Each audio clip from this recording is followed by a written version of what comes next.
বাবা এইটুকু ডিশওয়াশ দিয়ে এতগুলো বাসন মাজা যাচ্ছে, ভাবা যায়? তো চলো আজকে আমিও ট্রাই করব এই হ্যাকটা। তো এই হ্যাকটা সত্যি কি মিথ্যে সেটাই তোমাদের সাথে শেয়ার করব। তো যেমন ভিডিওটি দেখিয়েছিল, একটা বোতলের টুকরো লাগছে, তো বোতলটাকে একটু সামনে থেকে একটুখানি কেটে নিতে হবে। ঠিক তেমনভাবে আমিও কিন্তু কেটে নিচ্ছি, আর সাথে কিন্তু লাগছে একটা কসবাইট। তো যেমনটি ভিডিওটা দেখিয়েছিল তেমনটিভাবে আমি কেটে নিয়েছি, ঠিক এমনভাবে। তো ছিপিটা খুলে ফেভিকুইক বা যেটা যে কোনো একটা চিপকানো আঠা দিয়ে গ্লু হতে পারে, তো তোমাদের বাড়িতে যেটা থাকবে সেটা দিতে পারো। দেওয়ার পরেই কিন্তু এরকমভাবে কসবাইটের মধ্যে চিপকে দিতে হবে। তো ফেভিকুইক দিয়ে দিলে কি হয়, একদম কিন্তু উঠবে না।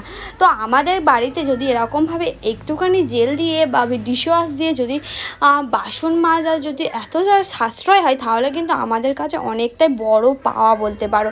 তো একটুখানি ডিশওয়াশ দিয়ে দিয়েছি, আর ডিশওয়াশ দেওয়ার প্রয়োজন নেই। যখনই তখন প্রয়োজন হবে তখনই এই বোতলের ছিপিটা খুলে ওর ভিতরে একটুকুনো করে জল দিয়ে দিতে হবে। ঠিক দেখো কতটা ইজি হয়ে গেছে। কসবাইটের হাতে মাজার থেকে এরকমভাবে করলে কিন্তু বাসন মাজা খুব ইজি হয়ে যায়। তো দেখো আমি কিন্তু এখানে এই হ্যাকটা ট্রাই করলাম, কিন্তু আমার খুব ভালো লেগেছে। তোমাদের কেমন লাগলো অবশ্যই কমেন্ট করে জানাতে ভুলো না। টাটা।